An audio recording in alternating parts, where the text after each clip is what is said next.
Welcome to your Colorado State volleyball update. The Rams returned from their California road swing, 1-1 on what is a difficult stretch. Hi, folks. Matt Wozniak with you. Tom Hilbert to talk about it. Before we get through the entirety and what it means, let's go back to the very first match. You were running into a San Diego State squad that was really struggling. They were hungry for a victory. They came out and they take that first set, but you righted the ship. Yeah, we righted the ship, but they're a very athletic team. It is, you know, I don't know how many of those kids return. I think they only lose one senior, but that's a very physical team. In warm-ups, they look like they could beat anybody in the country. But they make a lot of hitting errors. Now, they came out very hot.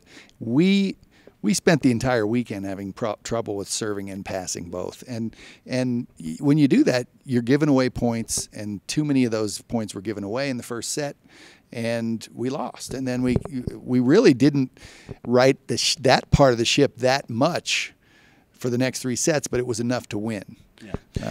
And the other problem is you ran into another server in a rotation that just started bombing away. I mean, just ace after ace. It was impressive. A great jump spin server, and they're down at sea level, so the ball's dropping. That's as good as I've seen. Yeah, no doubt. But one of the other things that Colorado State did to adjust is the fact that they brought their blocking game. You mentioned that this is some hard-hitting squads, a lot of talent, bombs away, but your block was up to the challenge. Yeah, it was, and we prepared well. We knew the things they were going to do. We did a really nice job on their middle attack, and that's what you've got to do with that team. They ran, you know, about the seventh different lineup that I've seen them run this year. Right. You can't really track what they're doing, so you just go out and play. Yeah, when you look at the record, I mean, they're trying to find some consistency. Who's going to be some of those performers? So they're trying a lot of different things. So the Rams get the victory in San Diego, 3-1 as a final. Then they go up to Fresno to meet with the Bulldogs. Now, they're the only undefeated team remaining in the schedule thus far, but they've played at home. So there's a little bit of mitigating factors there, but you drop the first set again. But this one felt different. The energy level of the Bulldogs really seemed to maybe take a little bit of the starch out of your legs as the match progressed, particularly in the defensive back row. Attacks from your squad that we'd seen be terminal were getting dug. That's correct. Especially Kirsty. They were in really good positioning for Kirsty. She was not able to terminate a lot of balls. Her kill percentage was down in the 30s, which is really low for her, and I think it frustrated her a little bit. They had a good game plan, and we continued to not serve and pass very well, but I thought Paulina hit the ball well, Brianna hit the ball pretty well, but we need to have at least 4 or 5 cylinders going against them. They're a good team. That coach is doing a nice job. He's got them very solid all the way across the board. And so they beat Wyoming on Thursday night also. So they're in the driver's seat right now in the league. Of course, Colorado State will have that rematch with the Bulldogs. But as we focus on another part of that, what was working so well for you in the San Diego State match and maybe brought you back on the attack, the blocking just wasn't there either. Was that because they were moving the ball around, or was it they were going at particular players that don't block real well on our team. They hit a lot over Jessica Jackson. When Sasha came in, they hit a lot over her. Their tempo was not that fast, but they just did a really good job of, especially their right side player, killing balls, and we just didn't have a good block over there. We touched a lot of stuff, especially on number 8. They're one outside hitter, but we just weren't stuffing them. So Colorado State learning a little bit more about themselves on this road swing. Now you sit there, you're sitting at second place. I mean, the sky is not falling here. There's so much to go. What do you do, and what do you build upon from this week, and what's the message moving into another critical week? Well, we got to play well at Wyoming. That's the next step. You know, all of them mathematically count the same, and we've got 2. Wyoming's good. Air Force is good. There's a lot of good teams in this league, and we need to we can't take nights off. We've got to go out and play well. And I'm worried about the Colorado State playing 3 matches in basically 6 days here. And then you just mentioned the Cowgirls. We'll briefly focus on that as we look ahead to Tuesday night. The Cowgirls were on the exact same swing. They lost to San Diego State and Fresno State. Correct. So now the mental desperation starts kicking in for them at their gym. Is this going to be an entirely different animal for you? Well, it was going to be anyway. All right, well, because it's the border war. But there's even more importance now. And I think, both coaches are going to be really preparing, saying this is a must win. Yeah. You know what I mean? And I don't, there are no real must wins this early in conference, but I believe that we need to go out and play well against these guys, and we'll have a chance to win, and hopefully we will walk away with the victory. Yep, it's going to be an outstanding environment up in Laramie. Colorado State meeting up with the Cowgirls. Hey, it's not too far of a road trip. I tried to prompt you to do this last week. I want you to get some green and gold up there in that gym in Laramie. Coach, thanks a lot for your time. You bet. When we come back, we'll be back with Maddie Fouts, the defensive specialist, on the Colorado State Volleyball Update. Don't go anywhere.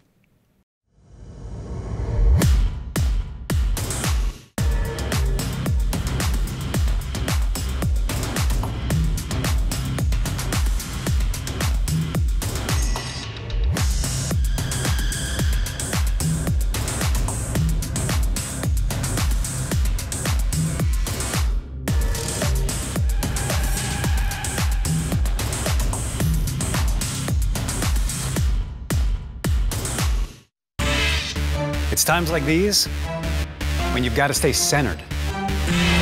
The 2018 Nissan Rogue, with available Pro Pilot Assist that can help keep you centered in your lane. Experience it only at your local Nissan store. Now the most exciting tech you own is in your driveway. Get to Nissan, proud supporter of college athletics.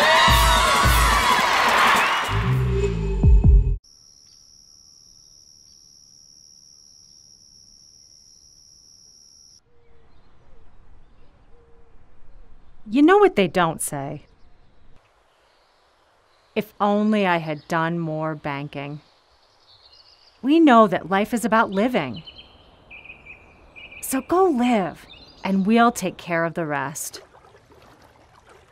We are Canvas Credit Union. Go live. Welcome back to the Colorado State Volleyball Update. Please be joined by defensive specialist Maddie Fouts. All right, Maddie. So what's with this oatmeal thing? I love oatmeal and granola. And granola? A special kind of oatmeal? No, not really. There's like this 100-calorie kind that I really like. Well, the reason I asked that question is because being a defensive specialist, there's an awful lot of ground to cover in the back row. You've got to be all over the place. You need a high energy level to get through certain things. Now, you've hit the halfway point in your season. How are your legs? How's your temperament? How are you feeling in this part of the season? I feel pretty good. Physically, I'm fine. Good. I had a pulled ab at the beginning of the season, but that's gone away. And right now it's just kind of pushing through fatigue and but other than that, it's good. It doesn't help that you've had 3 matches in 6 days either, and they've been stressful as well. Let's go back to the very beginning of this season. Okay, Maddie, you knew you come in.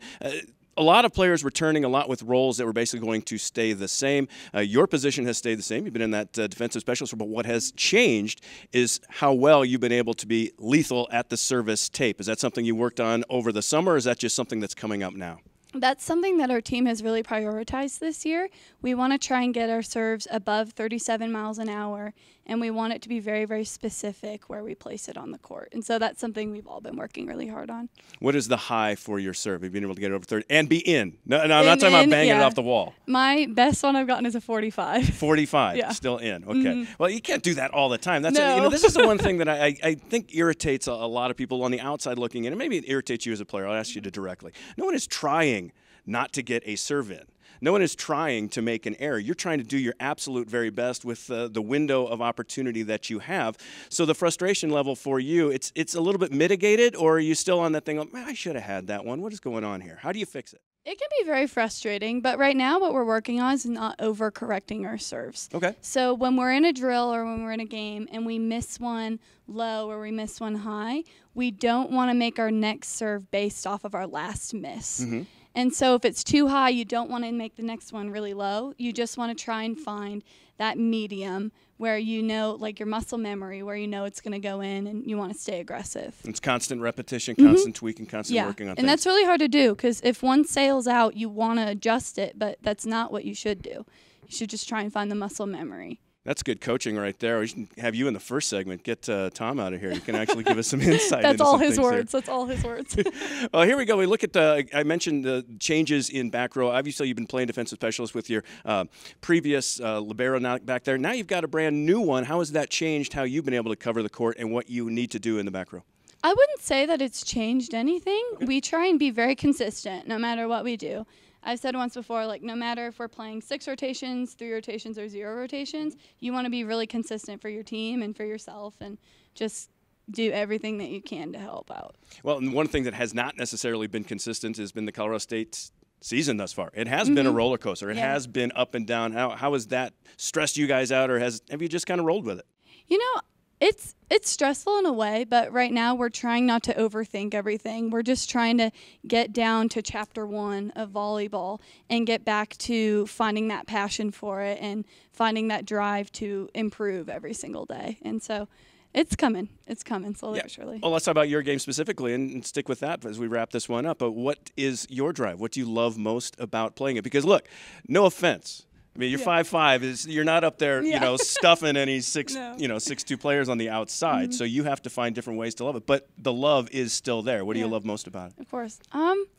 Well, it's something that I've done since I was born, really. My mom, when she was coaching, I was in the gym with her at 11 days old. And so it's just something that's really in my blood. And so it's something that I'm not okay with being mediocre at. And so every single day we want to get better somehow, whether it's if you're having a bad passing day, well, then be a great teammate and just be passionate and love what you do. And there's a really big rush when you stop a big hitter or when you get a really good cover ball, because all those big girls, they get like lots of attention all the time for smacking them down, but it's our job to stop it from happening. And so when you stop a person like Brianna Reynolds once in a while, it's really, really exciting. So. Oh, absolutely. Yeah. And that's, you do a great job of it. And it's a fantastic improvement, not only just in court coverage, but I think you mentioned maybe the most important thing.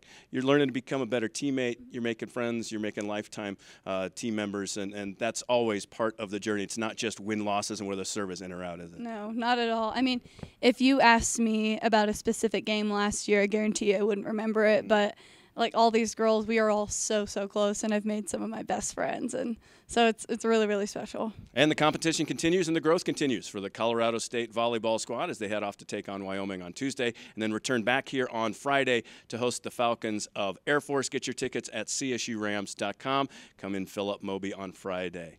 Maddie, thank you very much. Yeah, thank you. That's Maddie Fouts. I'm Matt Wozniak. We'll see you next week on the Colorado State Volleyball Update.